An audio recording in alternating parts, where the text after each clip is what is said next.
Nos anos 80, o imaginário popular do que era uma família americana era formada pela imagem de uma família feliz, sem problemas, sem pontos negativos. As séries da época eram todas assim, até que do nada surgiu uma certa família amarela.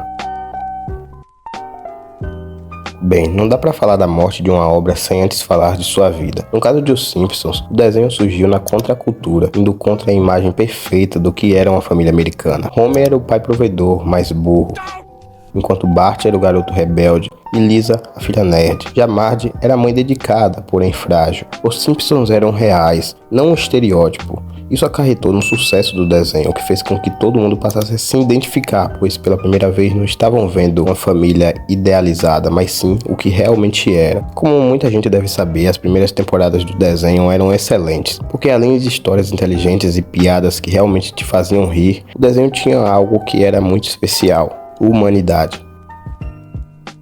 No 22º episódio da 6ª temporada, a Lisa reencontra um músico de jazz chamado Gengiva Sangrenta, o mesmo músico que a ensinou a tocar, porém o mesmo acaba morrendo durante o episódio. Mas o triste disso é que apenas a Lisa se importa com a morte dele. Isso faz com que ela passe o episódio inteiro procurando um certo disco para pôr para tocar na rádio, para que dessa forma as pessoas pudessem conhecer o legado daquele músico. Porém, o único disco que tinha disponível custava $500. Em paralelo a isso, Bart, que mais cedo havia ganhado $500, vendo a decepção de Lisa, ele decide usar aquele dinheiro que provavelmente ele nunca mais veria na vida para comprar o disco para Lisa. Apesar de todas as brigas, Bart abriu mão de si mesmo para ajudar a irmã. Esse foi um dos episódios mais bonitos da série, na minha opinião, e mostra como naquela época os personagens tinham humanidade. Todos eles, acima de tudo, apesar de todos os conflitos, os personagens eram uma família. Mas então, como isso deu errado? Você já deve ter notado que todos os episódios de Os Simpsons possuem uma estrutura específica. Eles começam com a história A e depois vão para a história B, e no fim as duas histórias se entrelaçam. Muitos desenhos, é claro, têm essa fórmula, isso não é nenhum problema, mas nenhum desenho tem fodendo 700 episódios. Isso muda muita coisa. Os próprios escritores ficaram cientes disso depois de determinado ponto do programa. Eles foram ficando sem ideias, e muitos episódios são parecidos, mesma premissa ou desenvolvimento, mas não foram apenas os episódios que com o tempo foram ficando assim, maçantes e sem criatividades, mas também os próprios personagens, o que deu origem a um termo chamado: imagine um ovo, ele tem casca, clara e a gema, certo? Mas e se removêssemos essas duas últimas? Ele seria apenas a casca vazia, ou seja, sem nada de especial. E foi exatamente isso que ocorreu com basicamente todos os personagens de Os Simpsons. A começar pelo Ned Flanders, que foi de um pai conservador e gente boa, um cara de boa índole, a um fanático religioso. Todo o desenho, seus personagens se tornaram uma paródia de si mesmos. Era incrível ver como, apesar de burro e bêbado, Homer era um bom pai que faria de tudo pela sua família. Lisa era a filha inteligente, que apesar das brigas, amava o Bart, e ele também era legal e responsável.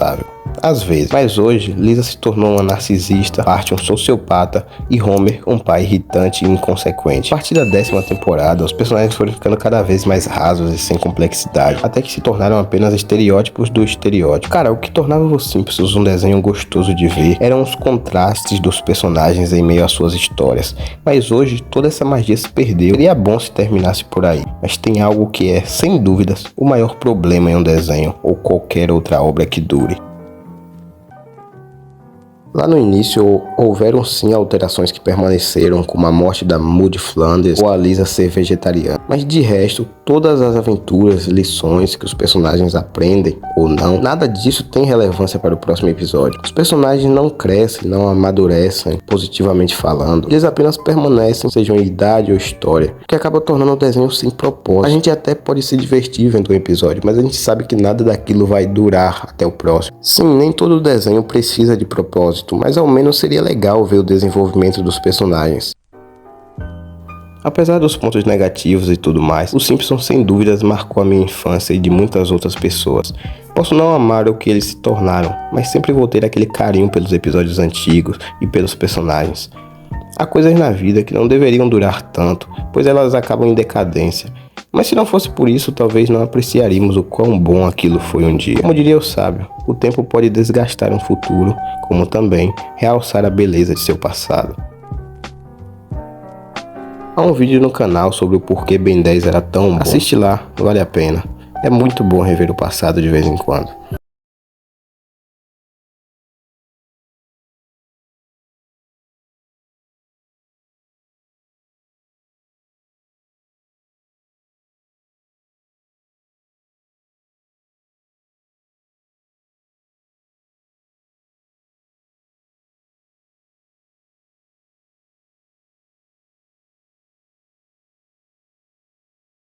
Se você tiver tempo e, claro, se você quiser, assiste lá, vale a pena.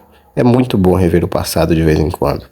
Muito obrigado pela sua atenção. Se gostou do vídeo, agradeço pela sua atenção. Muito obrigado e até a próxima.